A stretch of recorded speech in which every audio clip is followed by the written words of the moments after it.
What's going on, everyone? Welcome back to the MME YouTube channel. My name is Tyler Egan, and in today's video, we're going to be discussing spiritual health and its role in weight loss.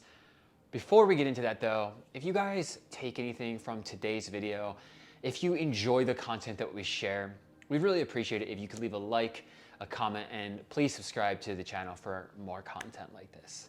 With that out of the way, let's dive in. So spiritual health and weight loss, on the surface, it may not seem like they're all that's connected. Hopefully, with today's video, I'm gonna help bridge that gap for you. So first things first, if you're not at a space in your own weight loss journey where you can, at the bare minimum, recognize that your unhealthy behaviors and habits are at least contributing to your weight gain or the lack of weight loss, then the rest of this video may not be for you. I spent 3.5 to 4 years as a personal trainer, and in the fitness space, they have a tendency of oversimplifying weight loss by just saying eat less, move more. They break it down to calorie counting. It's like if you're eating more than your if you're eating more than the calories your body needs and you're gonna gain weight. And it's like, there's a level of truth to that, and then there's more. And then there's more. In the 3.5 to 4 years I spent as a personal trainer, what I learned was that many of my clients would do everything right. On paper, they were doing all the things right. And they still wouldn't lose weight. Now, these people, again, at the bare minimum, could at least own and recognize that their unhealthy habits and behaviors were, at the bare minimum, contributing to weight gain or the lack of weight loss. Okay, so if you're not there, then the rest of this video really isn't going to be for you. And I want to invite you then to begin to introspect a little more. Look inward at the unhealthy behaviors and habits that you have in your life and how that could be contributing. Again, I'm not here to disqualify or undermine anybody who is struggling with weight loss as their concerns that there's something more at play going on. I'm not here to invalidate that. Because again, in my time as a personal trainer, there was so much more going on. There is a lot of nuance and complexity to the human body, human biology, and the role hormones play, and all these other things in our weight gain or our weight loss. There's so fucking much. It actually broke my brain for a little bit in my time as a personal trainer. So I'm not here to invalidate that, but if you can't own your role in your weight gain or the lack thereof, then the rest of this video really won't be for you. And I want to invite you to look inward and reflect first and then come back to this. Okay, so now that we got that out of the way, if you can at least own the fact that your unhealthy habits and behaviors are, again, at the bare minimum contributing to your weight gain or the lack of weight loss, now we can have this conversation. Okay, because the unhealthy behaviors, the overeating, the lack of exercise, the overindulgence. Again, if you're like me, my thing was drinking. I would drink and then I would overeat like a mother, right? So, or sometimes it was smoke weed too. So it was like one of those two things. So if you can at least recognize that and you're there, you're like, okay, these habits are not helping me. They're hurting me. They're causing weight gain. Now we can have this conversation and recognize that these habits and patterns are what the mind created to protect you from some type of traumatic experience, some big emotional thing that was never fully processed, right? Said differently, these behaviors are a manifestation of the wounded ego. These behaviors are a manifestation of parts of our fragmented soul. In shamanism, they talk about soul loss, right? So through these traumatic experiences, part of your soul fragments off and it's lost in a way. Right? The wounded ego comes in and protects us, creates all of these patterns of protection to keep us safe from the perceived threat. That's what the behaviors are, right? And in the fitness space, a lot of time they address just the behaviors. Like you're overeating, stop doing that. Go exercise more. Like how many people, and this isn't to shame or to judge anybody, but how often do you hear about somebody who loses a bunch of weight and then they turn to exercise as another outlet to run from the same problem they were running from from the first place? Like I did the same thing with alcohol. Again, this is not to judge anybody. I wanted to quit drinking, so I turned to smoking weed. All I did was just kick the can down the road a little bit more because I didn't get to the root of it all. So if you want to lose weight, then yes, you do need to exercise. Yes, you do need to eat healthy. Yes, you do need healthy coping mechanisms. Yes, you do need to process your emotions. Yes, you do need a healthy mindset and a healthy mental structure, organization up here. But if we don't get to the root of the unhealthy behaviors in the first place, then it's just going to rear its ugly head again. The behavior's just going to come back. So, the unhealthy behaviors are a manifestation of lost, fragmented parts of the soul. Said differently, the unhealthy behaviors are the manifestation of the wounded ego.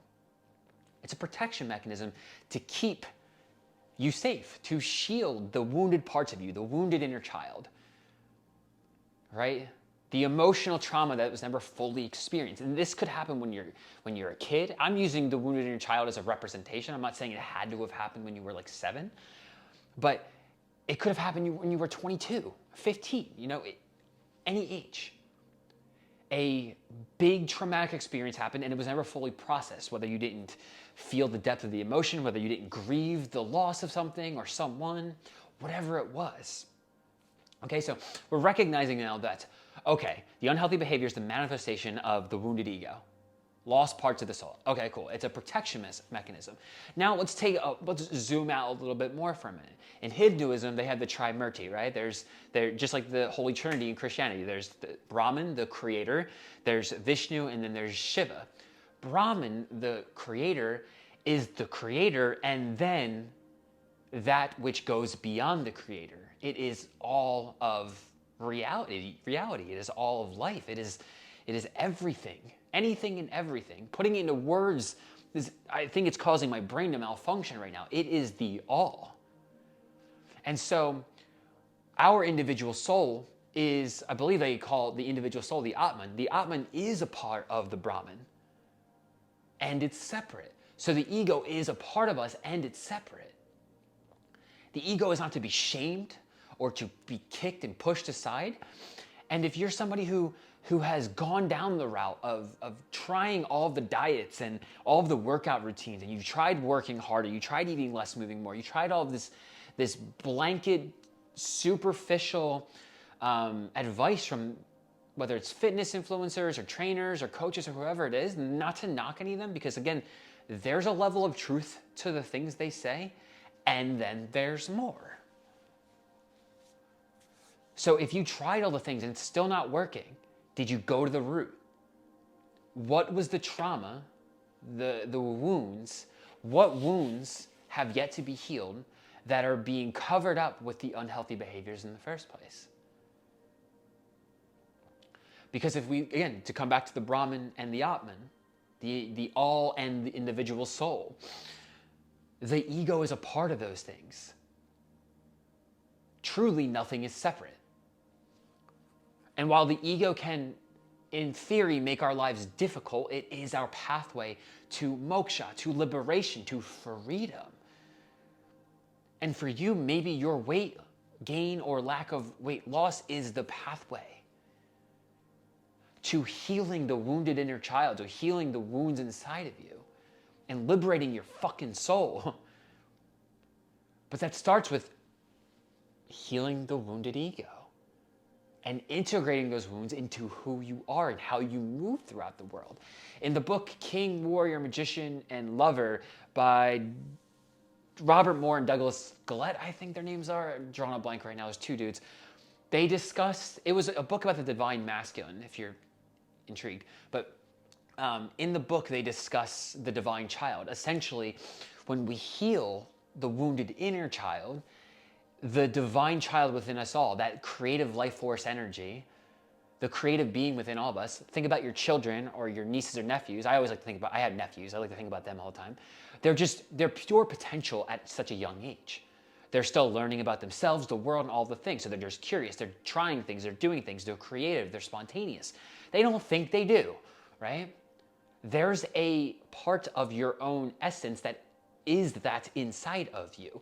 And when you heal the wounds, you heal the traumas, you heal the emotional samskaras, right? Then now that divine child starts to speak more freely. And it is integrated into your soul and, more importantly, how you move throughout the world. Right? Like, I have natural addictive tendencies, hence why I had an addiction to alcohol. And I channel those in a productive way now because I do not diminish it. For a long time, I tried to kill the ego, right? Ego is the enemy. I'm not sure if any of you have ever heard this. You've heard of ego deaths. Like, the sentiment is valuable in certain regards, but to the untrained mind, the idea of an ego death can sound like you have to kill the damn thing. And you don't. You heal the ego and you integrate it in how you move throughout the world. Right? So I healed my addiction to alcohol. I had a lot of sadness, a lot of despair underneath of it all. I healed all that shit. I held space and felt the depth of my own sadness. I then own and recognize and embody the fact that I have an obsessive fucking brain. Now I use that in how I move throughout the world. I channel it into more productive things. I love exercise, but I know when to balance it out now because my body sends signals. Right? I love learning about like the human body and all of its intricacies. But my brain can only handle so much information before, like I shared with you earlier, it like breaks. Right? So I start to push the boundaries of those limitations of my obsessiveness, my addictive tendencies, right? So addictive tendencies can have a natural or a negative connotation. I redirected that in my own mind, right? I reframed that in my own mind. It's like I have an obsessive mind. That's not a bad thing. Under certain circumstances, it could be. When you're unconscious to the shadow of that truth. But I bring it all into my awareness, and I'm always learning more about it. So by healing the wounded ego, we can own and integrate those parts of ourselves in how we move throughout the world. So now, no longer does your overindulgence in food become a hindrance to your weight gain, but it becomes a pathway to liberation, and you start to use food as a form of expression. Maybe you start learning how to cook and making beautiful cuisines instead. And you get more into the intricacies and the nuance of food instead. Right? Because the more we heal these parts of ourselves and we integrate them into how we move throughout the world in our lives, right? We recognize that these unhealthy behaviors caused, in part, some of what we're going through. The wounds were healed, right? We're integrating that. Now there's no need for the unhealthy behaviors. Because when you're upset, you have new outlets for it in a healthy fashion because you got to the root of it. And you processed that sadness, that despair, the anger, the frustration, the depression. You process those emotions, those energies fully. You know what they feel like, and now you know how to feel it and process it so that the unhealthy behavior doesn't have to dictate you anymore. It's not addictive. You lean into food and you enjoy the natural sensory enjoyment that comes from it when you're feeling up to it. And when you're feeling down and those traumas or those emotional wounds get triggered, you turn to your new outlets. There's no need for the unhealthy behaviors to dictate your life anymore. You know when to lean into them and when not to. And I say it like this because I can't tell you individually when to do these things and when not to. This is self-exploration. This is self-discovery. This is becoming curious about yourself. And I don't mean like you're the highest, most expansive version of you that we all dream to become. I mean becoming curious about your wounded self, becoming curious about the small self.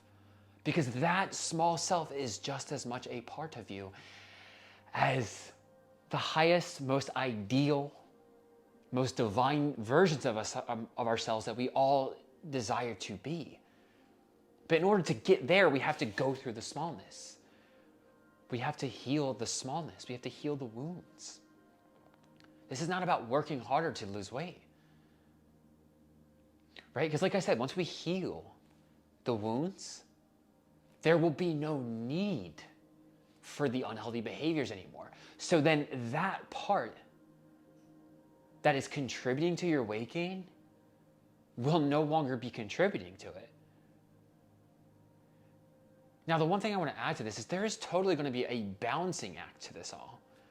If you've been really far in this direction of overeating or overindulging and neglecting your health, and you want to be here, like, you're going to need to balance the scales a little bit. And you've probably heard this, whether it's been on a weight loss journey, in spiritual healing, it's not a linear process. The combination of the two, separately and together, is not a linear process. You may lose 20 pounds by beginning to heal the wound, and then you might put 5 back on.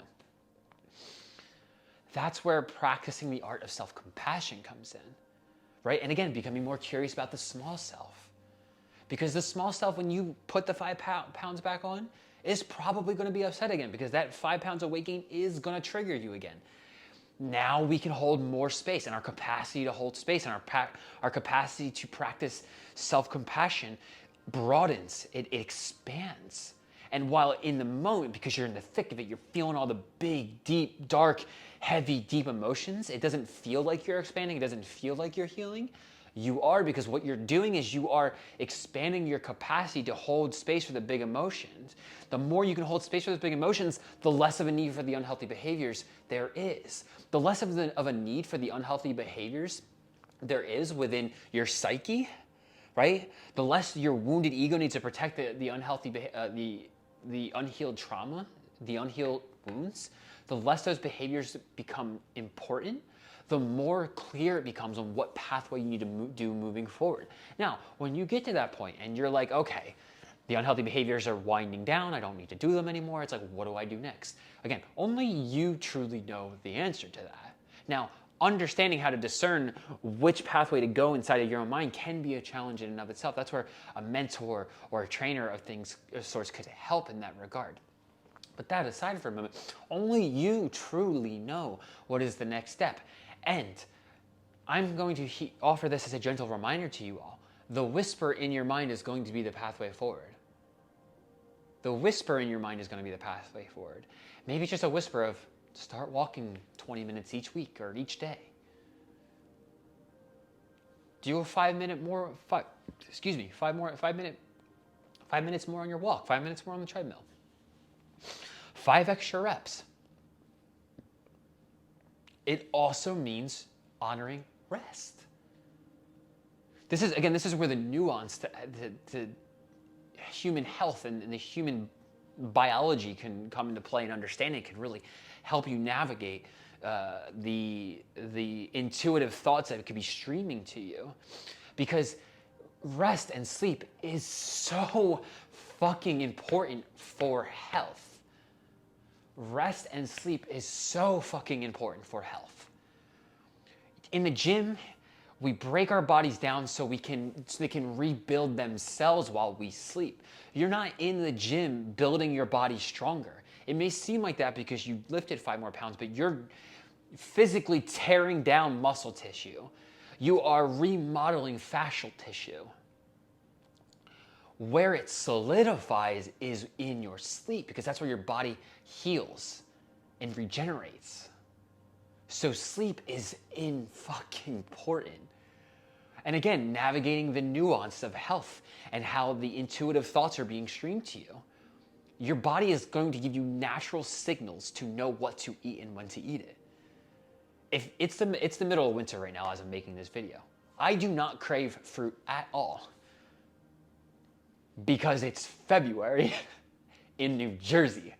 I'm not going to find a banana anywhere, and that is just natural. My body's not craving as much carbs because I don't need them.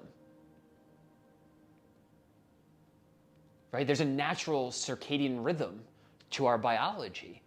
And that is aligned with the natural light cycle of the sun and the moon. If your body's trying to signal that to you, to listen to that a little bit more, listen to it.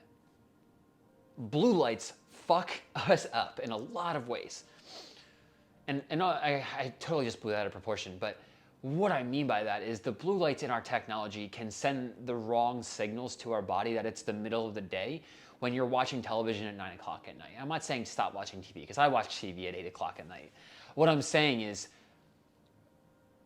we need to honor and respect the limitations of the human body. Our minds are powerful, and we can push the boundaries of human limitations, and we also need to respect them. But to come back to everything I shared here today, the unhealthy behaviors, yes, are a part of it. And if you follow traditional fitness advice, I'm not saying it's inherently wrong, but there's more to it. Because the unhealthy behaviors are just the manifestation of the wounded ego. And while, yes, addressing the behaviors is fundamental to human health, if you do not get to the root of what the wounded ego is protecting, then you're going to beat your head against a brick wall, because the root cause is going to address the entirety of the problem. Once you heal the wound, the next pathway forward will be so much more simple. Because it's like, okay, I need to work out now. Or better said, I want to work out now. So when we get to the root, we can address the problem fundamentally. And now there's no need for the unhealthy behaviors, and the pathway forward becomes more clear. We work with the wounded ego. We work with the emotional wounds, the inner child. We heal it and integrate it, and we move from a space of integration rather than shaming ourselves to lose weight. Like, how many of you have had to be mean to yourself to get yourself to the gym? Like, do you want to be fat forever? You are internally mean to get yourself to lose weight. I don't say that to judge you. I say that because that's exactly what I fucking did. And while I honor and respect my path, and I'm grateful for the opportunities it brought to me, mentally, it was draining being addicted myself. And there really isn't any need for it when we heal the wounds that our egos are protecting. So I hope this video has helped you use spirituality and your spiritual health to lose the weight that you deserve to lose and walk around in the body that you deserve to walk around in. If y'all took anything from this video, we'd really appreciate it if you could leave a like, comment, and subscribe to the channel. And I'll see you in the next one. Peace out.